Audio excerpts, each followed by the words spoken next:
तो गाइस मैं हूं अंकित और आप देख रहे हैं रेसलिंग फैंस नेटवर्क। वीडियो को शुरू करेंगे भाई हम लोग सबसे पहले एक गुड न्यूज़ से, एक मैसिव न्यूज़ से। भाई मैंने एक्सपेक्ट नहीं किया था कि डब्ल्यूडब्ल्यू वाले ऑलमोस्ट हर एक मैसिव पीएलई के लिए कस्टम स्टेज बनाने लगेंगे, बट डब्ल्यूडब्ल्यू वाले भाई बनाने लगे हैं। क्लैश इन पेरिस के लिए भी एक कस्टम स्टेज बनाया जा रहा है। आप ये वीडियो, आप ये स्क्रीनशॉट्स, आप ये फोटोज देख सकते हो कि भाई अपनी स्क्रीन के ऊपर जो कल रात को होने वाला है क्लैश इन पेरिस, कल रात को 11:30 में जो इवेंट होने वाला है क्लैश इन पेरिस, इसके लिए ये वाला स्टेज बनाया जा रहा है। क्या है स्टेज में डिटेल्स जरा मैं आपको बता देता हूँ भाई। ऊपर में आपको वो जायंट स्क्रीन्स दिखेगी, ठीक है, वो तो डब्ल्यूडब्ल्यू लगाती है, हमें मालूम ही है। नीचे में आपको कर्व स्क्रीन्स देखने को मिलेगी, यानी कि नीचे जहाँ से मेन एंट्रेंस होने वाली है वहाँ पे कर्व्ड स्क्रीन्स होने वाली है। एंड यहाँ पे सेंटर में जहाँ से सुपरस्टार्स निकलेंगे, यहाँ पे भाई एक जायंट एफएल टावर देखने को मिल रहा है। डब्ल्यूडब्ल्यू वाले एक्चुअली में कुछ बिल्ड कर रहे हैं, ये रेसलमेनिया के अलावा कहीं पे कुछ बिल्ड कर रहे हैं। ये सुनने में एंड देखने में काफ़ी ज़्यादा वियर्ड साउंड करता है, लेकिन भाई एक्चुअली में ऐसा है। डब्ल्यूडब्ल्यू वालों ने समरस्लैम के लिए भी एक कस्टम स्टेज बनाया एंड डब्ल्यूडब्ल्यू वाले अब क्लैश इन पेरिस के लिए भी एक कस्टम स्टेज बना रहे हैं। सो थैंक गॉड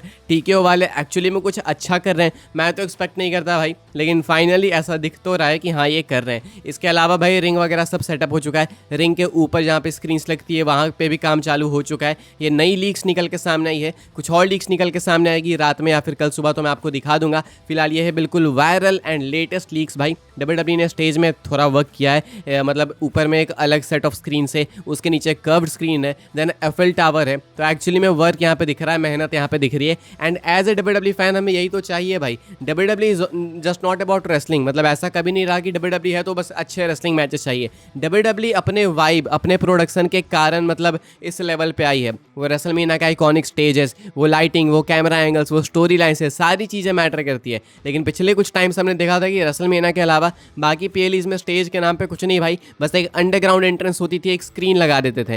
लेकिन अब डब्ल्यूडब्ल्यू वाले एक्चुअली में इसको भाई सुधारते हुए दिख रहे हैं। एंड अभी सिर्फ एक अंडरग्राउंड एंट्रेंस नहीं, बल्कि डब्ल्यूडब्ल्यू वाले कस्टम स्टेजेस बना रहे हैं, पहले रेसलमेनिया के लिए, देन समरस्लैम के लिए, एंड अब हम देख रहे हैं कि क्लैश इन पेरिस के लिए भी। तो एक बहुत ही अच्छी गुड न्यूज़ है। एंड इसके ऊपर भाई आप क्या बोलना चाहते हैं, क्या है आपके रिव्यूज़? ये स्टेज आपको अभी कैसा दिख रहा है, लिख के बताइएगा। देखने से शायद छोटा लग सकता है, लेकिन आई एक्सपेक्ट कि स्टेज बड़ा है, क्योंकि अगर तुम मशीन्स वगैरह से मैच करके देखोगे तो उस हिसाब से देखो तो लगता है कि हाँ बड़ा है, वरना ऐसे छोटा दिखता है। अलग एंगल से आएगी वीडियोस वगैरह, फोटोज़ वगैरह तो शायद बेटर हमें दिखेगा, लेकिन फिलहाल ये फर्स्ट लीक से तो मुझे लगा आपको दिखाते हैं। एंड ये देख के लगता है कि कुछ बहुत ही अच्छा होने वाला है। आगे बढ़ते हैं गाइस, हम लोग बात कर लेते हैं क्लैश इन पेरिस के टिकट सेल्स के बारे में। तो भाई क्लैश इन पेरिस के टिकट सेल्स को लेकर मैं आपको अपडेट बता देता हूँ। अब स्टेज तो अच्छा होने वाला है, लेकिन क्राउड भी अच्छी होनी चाहिए। क्राउड ज़्यादा अच्छी तब होगी जब ज़्यादा लोग होंगे इन अटेंडेंस। तो एक्चुअली में भाई ज़्यादा लोग अटेंडेंस में है। एंड एक्चुअली में डब्ल्यूडब्ल्यू वाले भाई क्लैश इन पेरिस के लिए ज़्यादा टिकट्स बेच रहे हैं। इन्होंने इवन कुछ एक्स्ट्रा टिकट्स ऐड भी किए। स्टार्टिंग में 30,000 टिकट्स बेच रहे थे, अभी भाई कुछ और टिकट्स ऐड किए गए हैं। आप देख सकते हो कि अपनी स्क्रीन के ऊपर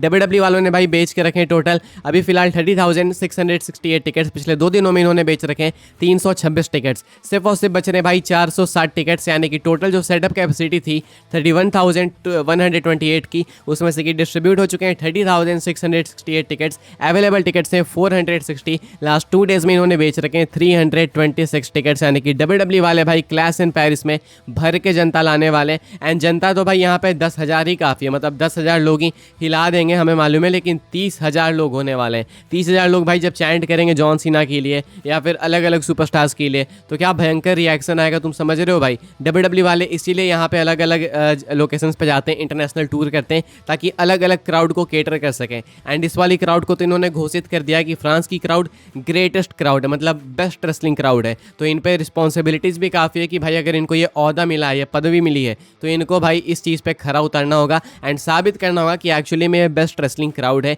यह हमें पता चलेगा कल क्लैश इन पेरिस में जब 31,000 लोग जॉन सीना के लिए चैंट्स करेंगे। आगे बढ़ते हैं गाइस, हम लोग बात करते हैं अगली स्टोरी के बारे में। एंड रोमन रेंस ने भाई 5 साल पहले क्या किया था आज के दिन, वो मैं आपको याद दिलाना चाहूँगा। 5 years ago today, Roman Reigns began his historic 13-16 day reign as world champion. Roman Reigns भाई 5 साल पहले पेबैक में आज के दिन ही बने थे डब्ल्यूडब्ल्यू अनडिस्प्यूटेड चैंपियन या फिर यूनिवर्सल चैंपियन या फिर वर्ल्ड चैंपियन, जो भी बोल लो, बिकॉज बीच में नाम काफ़ी चेंज हुआ। एंड इसके बाद रोमन की जो रेन कंटिन्यू हुई वो जाके खत्म हुई रेसलमेनिया 40 में, जहाँ पे कोडी ने रोमन को बीट किया। एंड उस दिन पे रोमन की रेन कंप्लीट हुई थी 13-16 डेज़ की, यानी कि रोमन रेंस ने भाई टोटल 5 साल अपने पास, या 4 साल मान के चलो, अपने पास टाइटल रखी थी। एंड आज से 5 साल पहले रोमन ने ये टाइटल कैप्चर की थी। एंड इसके बीच में क्या क्या हुआ भाई हम भूल नहीं सकते। इतनी लेजेंडरी फ्यूड्स, इतने लेजेंडरी मैचेस, प्रोमो सेगमेंट्स, पता नहीं क्या क्या रोमन रेंस ने भाई सब कुछ बेस्ट किया था इन कुछ सालों में, एंड इसीलिए भाई ये चीज़ मेंशन करने लायक है। तो मुझे दिखी थी ये चीज़, आई जस्ट थॉट कि आपको भी दिखा देते हैं। आगे बढ़ते हैं गाइस, हम लोग बात करते हैं अगली स्टोरी के बारे में, जो कि निकी बेला को लेकर। निकी बेला ने कमेंट किया है भाई प्रोफेशनल रेसलिंग के डबल स्टैंडर्ड्स के ऊपर। क्या कहती है निकी बेला, मैं आपको समझाता हूँ इनकी बातों को। Nikki Bella calls out the double standard of women in wrestling being seen as having a self life while men often don't. कहती हैं why can't women my age do it too? Why does it always have to be for one big PLE?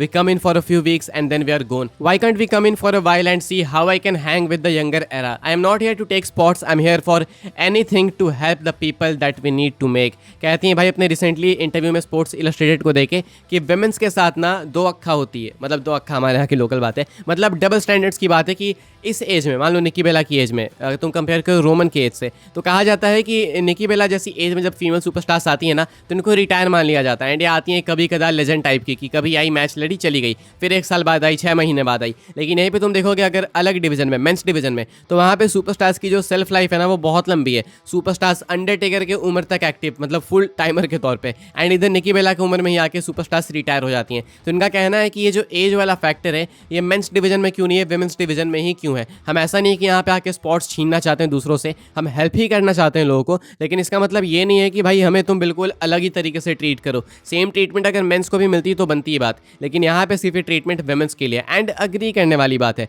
Beki की as में ऐसा नहीं लगता है कि Becky Lynch की एज इतनी ज़्यादा हो गई भाई कि अब बेकी रिटायर कब हो जाए पता नहीं, लेकिन वहीं पे तुम देखो सेथ रॉलिंस का देख के अभी लगता नहीं कि सेथ अभी कभी भी फटाक से रिटायर हो जाएंगे। तो ये अंतर क्यों मुझे नहीं पता, बस देख के लगता है, फील आती है। तो इसी पे क्वेश्चन करती है निकी बेला, एंड इनकी बात वैलिड है, कोई आउटर्स वाली बात नहीं है, सही कहती हैं। आई डोंट थिंक कि कुछ गलत कह रही हैं यहाँ पे।